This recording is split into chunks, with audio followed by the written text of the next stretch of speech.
জন্য প্রস্তুতি নিয়েছিল। দেখেন অস্ত্রপাতিগুলি আসলে অনেক এগুলা দিয়ে কিন্তু মারামারির জন্যই তারা ওইখানে যাচ্ছিল। আচ্ছা, যারা আটক করেছে তাদের সঙ্গে আমরা কথা বলবো। কথা বলেন।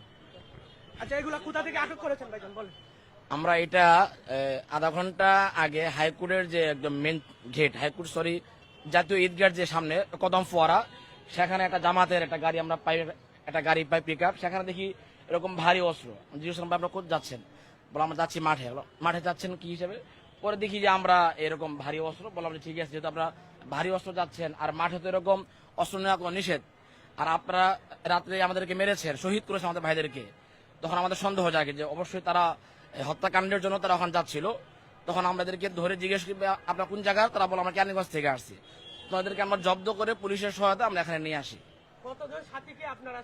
ওদেরকে আমরা 3 জন সাথী পাই, এবং যে সাথীগুলা ছিল তারা আসলে সহজ সরল, তারা এর সঙ্গে জড়িত কিনা আমি জানি না শিওর, তবে তাদেরকে বুঝাইয়া নিয়ে আসছে এখানে, বা অথবা হতে পারে যে ওদেরকে মাধ্যমে অস্ত্রগুলো তারা ঢাকা নিয়ে আসতেছিল। আচ্ছা, এখানে তাদের কোন সাথীকে আপনারা আটক করেছেন? ওদের 3 জনকে আমরা নিয়ে আসছি, এবং ট্রাকের হেল্পার ড্রাইভার সহ আমরা নিয়ে আসছি। এখানে মুরব্বীদের এখন সেফ জোনে নেওয়া হয়েছে। দর্শক, আমরা দেখতে পাচ্ছি, আমরা জানি আসলে যে ইজতেমার মাঠে কিন্তু হাড়ি পাতিল এবং খাবার সামানা এগুলাই কিন্তু নিয়ে মাঠে যাওয়া হয়, কিন্তু আমরা দেখতে পাচ্ছি যে সাতপন্থী লোকের কিন্তু দেখতে পাচ্ছি অনেক বড় বড় শাবল এবং হাতুড়ি। দেখেন এই যে আমার হাতুড়ি গুলো তারা নিয়ে এগুলা কি করবে? আমরা জানি যে ইজতেমার মাঠ কিন্তু ইতিমধ্যে আমরা জানি যে সামান সবকিছু কিন্তু রেডি করা আছে। তারা উপরের সামান যা যা প্রয়োজন, আসলে হাতুড়ি এবং ফাইবের কোনো প্রয়োজন নেই সেখানে, কমপ্লিট সেখানে টয়লেট আছে, সবকিছু আছে। এই যে ফাইভ গুলো আমরা দেখতে পাচ্ছি, এগুলাও কিন্তু আসলে তারা আক্রমণের জন্যই কিন্তু তারা এগুলা নিয়ে গিয়েছিল। আমরা দেখতে পাচ্ছি যে কোন গাড়িতে করে আপনাদেরকে দেখানোর চেষ্টা করছি।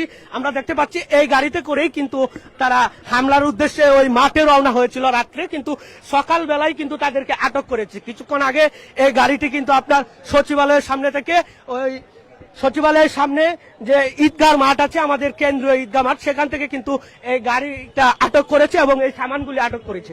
আমরা আরো জানি যে এই সামানের মধ্যে কিন্তু একজনের নাম্বারও দেওয়া আছে। এটা আমরা শুনতে পেরেছি যে এটা কিন্তু কেরানীগঞ্জ থেকেই তারা এই মালামালগুলি নিয়ে আসছিল। আমরা দেখতে পাচ্ছি এখানে কিন্তু ইজতেমার মাঠের পানির জামাত, অথচ পানির জামাতে এগুলার কোনো কাজ নেই। পানির জামাতের জন্য কিন্তু আমরা জানি যে মাঠটুকু সম্পূর্ণ সেটেল করা আছে, মাঠটা সম্পূর্ণ রূপে সেটেল করা, সেখানে এগুলার কোনো প্রয়োজন নেই। কিন্তু আসলে এইগুলা নিয়ে তারা কি করতে যাচ্ছে? আমরা দেখতে পাচ্ছি ভিতরে কিন্তু অনেক সন্ত্রাসী কার্যক্রমের জন্য এখানে হাতুড়ি, তারপরে এগুলা বাহির করেন তো ভাই, একজন বাহির করেন তো, আমরা দেখাই এখানে কি বের করেন ভাই, একবারে ধরে উপর করেন। আসলে এগুলি কিন্তু মাঠে কোনো কাজ নেই। আমরা জানি যে মাঠে সম্পূর্ণ কিন্তু সেটিং করা আছে, তারা যাওয়ার পরেই কিন্তু মাঠটা তারা ইউজ করতে পারবে। ভিতরে যারা আছে তাদেরকেও দেখানোর চেষ্টা করব, যাদেরকে আটক করা হয়েছে তাদেরকেও দেখানোর চেষ্টা করব। এই হচ্ছে আমার কাছে বর্তমান পরিস্থিতি। পরবর্তী লাইভ পাওয়ার জন্য আপনারা চ্যানেলটি সাবস্ক্রাইব করে পাশে থাকার অনুরোধ জানাচ্ছি।